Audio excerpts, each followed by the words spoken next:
So, in today's video, we're going to be talking about bankruptcy. Growing up, I was always told that filing bankruptcy was the worst decision you could ever make.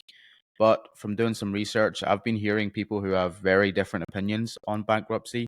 So, I want to figure out really what it's about and the effect that it has on people. Bankruptcy, for those of you who don't really know, is the legal process of filing to the court that you cannot afford to pay your debts. There are two types of bankruptcy, which are Chapter 7 and Chapter 13. Both are for different reasons and can have very different effects on you. So I thought we would take a little bit of a look and see what kind of stories people were telling and what their experience was like filing each different type. All right, excuse my hair, but I don't know if it's just my timeline, but I've been seeing a lot of people posting when your car about to get repossessed, or when your credit score drops, or when you in a whole bunch of debt and you can't afford to pay it and you hanging up on creditors. Let me just say this. Majority of y'all need to file bankruptcy. Majority of y'all need to file for bankruptcy. And before the credit defenders come on here saying how you wrong for not paying your bills and y'all this and that, please do not defend a company that wouldn't even come to your funeral. Like, really think about that. Like, don't fight so hard for them. And for those who say, oh, good luck buying a home, you could buy a home in 2 years if you file Chapter 7.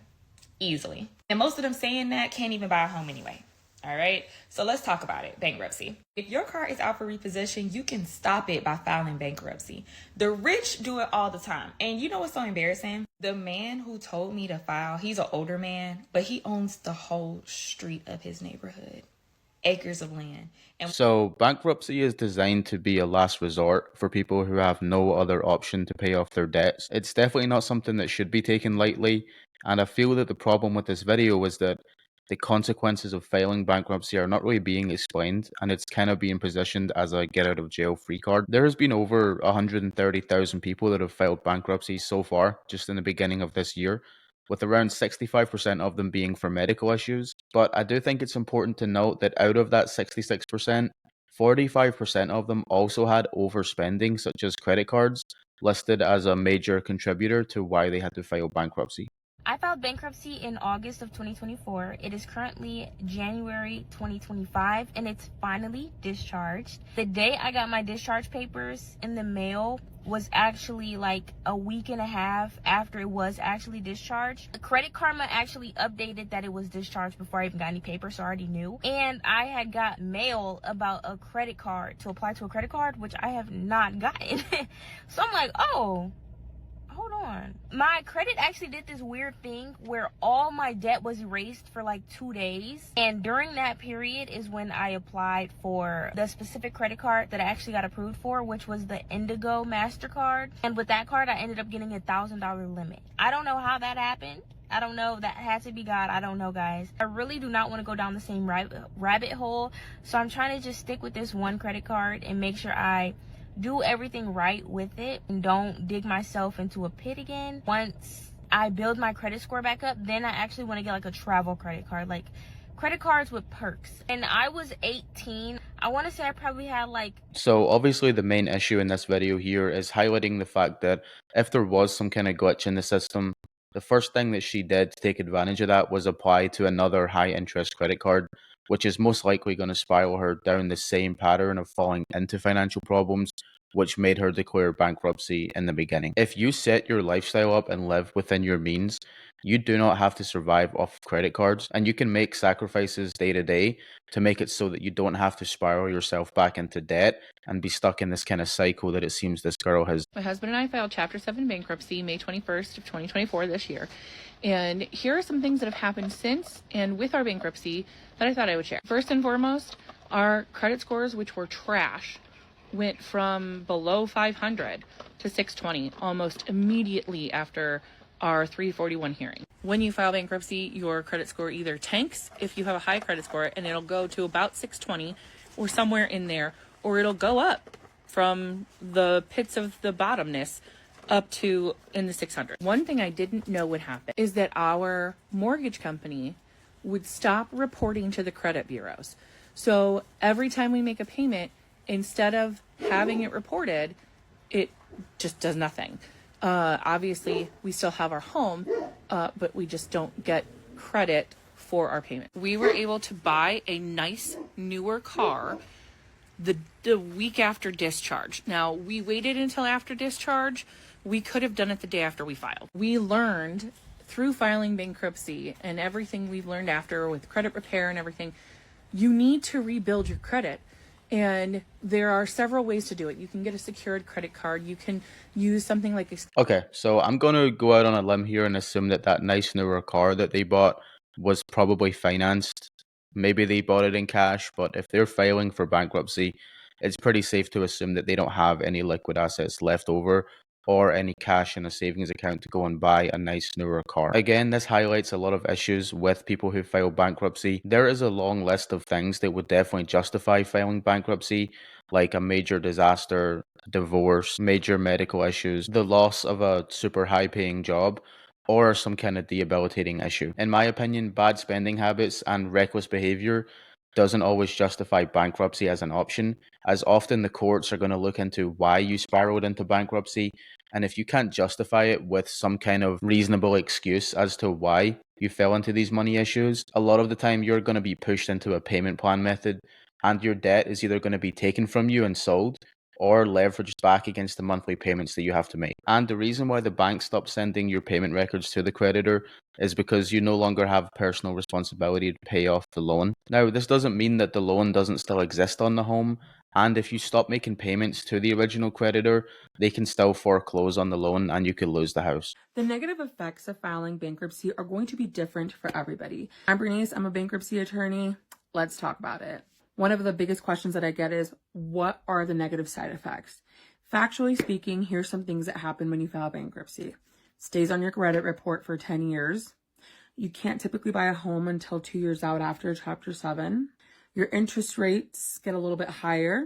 You probably won't qualify for good interest rate loans. And 50-50 people have a hard time finding a place, people don't.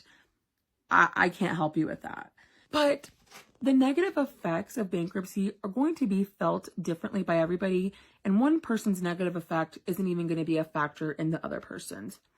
Because a person coming into bankruptcy with $100,000 of medical debt isn't going to care if they can't get a good interest loan on a car, because odds are they can't get a car to begin with anyways. Odds are that the person that comes in with $60,000 of credit card debt because they had to live on their credit cards because they lost a job because of medical issues isn't going to care that they can't buy a home tomorrow because they already can't do it anyways.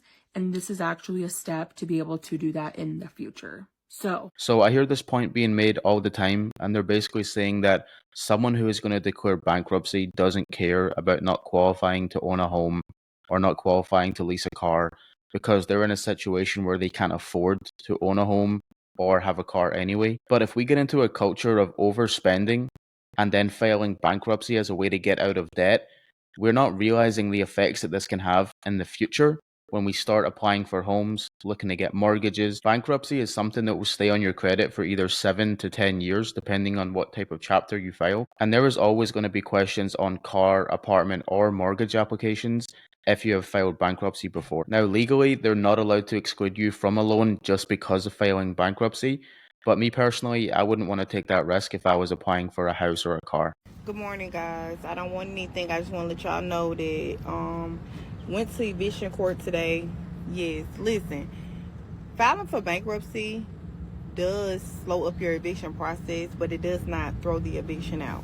So let me tell you something. I'm in Zoom court. People are all on the Zoom court, and everybody's saying, oh, I have a bankruptcy. Oh, I filed for bankruptcy. I filed for bankruptcy. You know what the attorney is doing? They are breaking you out into a room and looking up your bankruptcy to make sure it's a valid bankruptcy and to make sure you've been paying your bankruptcy. So listen, people, if it's not a valid bankruptcy, it goes back to the eviction. And the thing about bankruptcy is, just because you filed an eviction, that does not make you not responsible for the rent. What it does is slows up the process and gives you more time to figure out how to pay the rent. But what I've seen with my own two eyes, I've seen people file for bankruptcy, and let's say for like 2 months, we don't say nothing to them. The eviction is on hold. I don't take it off. It's on hold. So what happens is your bankruptcy lawyer or attorney will reach out to us and let us know you're under bankruptcy and give you the opportunity to start paying. So if you don't start paying though, then the eviction goes back into its regular process. So Listen, people, stop throwing the bankruptcy word around, because once you file for bankruptcy, it's actually very hard to get an apartment. Like, you really can't get anything, because if the bankruptcy pops up, they automatically decline you. I mean, I know people are going to be in the comments and say that, oh, I got to prove somewhere with a bankruptcy.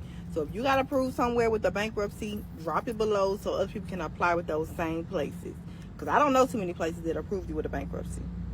So while y'all running around here throwing around that bankruptcy word, that's a real deal thing. So don't be filing bankruptcy just to avoid an eviction, because you're still probably going to get evicted, but now you also having a bankruptcy. So this goes into a huge issue that seems to be going on a lot, and I see a lot of videos about this, and it's people filing bankruptcy to try and stop an eviction. This kind of plays into the problem that bankruptcies are relatively easy to file. The paperwork is not that complicated, and it only takes $300 to $400 to handle all the filing fees. But the issue is the bankruptcy process is very long, and you'll be asked to prove that you can't pay your bills. So if you've just worked yourself into a situation through bad spending that you can't afford to pay your rent and that's spiraled into debt, you may not qualify for a Chapter 7 or a Chapter 13 bankruptcy, and the application can get denied, which means not only will you still get evicted, but you'll probably be further into debt than you were before you started the whole bankruptcy process, especially if you hire a bankruptcy lawyer in an attempt to get everything pushed through. Now, going through bankruptcy is definitely an overwhelming process for anyone to go through. But I feel like understanding how it can affect your credit, your home, and your financial future is the first step to take to really understanding how to rebuild your life. Now, obviously, going through bankruptcy is a very personal experience, and it's different for everyone, but hopefully this video provides some kind of information and some testimonies for people who have actually been through it. I feel like, as we see with a lot of these financial videos, there are some common steps that can be taken to prevent these things, or at least be proactive, so that if you do have to go through something like a bankruptcy, it may not have as much of a life-changing effect on you. Methods like tracking your spending, living below your means, and avoiding high-interest debt will always set you on a good path to have low risk of financial failure in the future, but also becoming financially literate and avoiding co-signing on other people's loans and taking out risk to help friends or family may seem tough at the time, but will normally set you up for success in the long term. If you are going through bankruptcy or you failed it in the past, I'd love to hear how the experience went for you. Feel free to drop any advice in the comments below for people to read, and I'll feature some in the next video.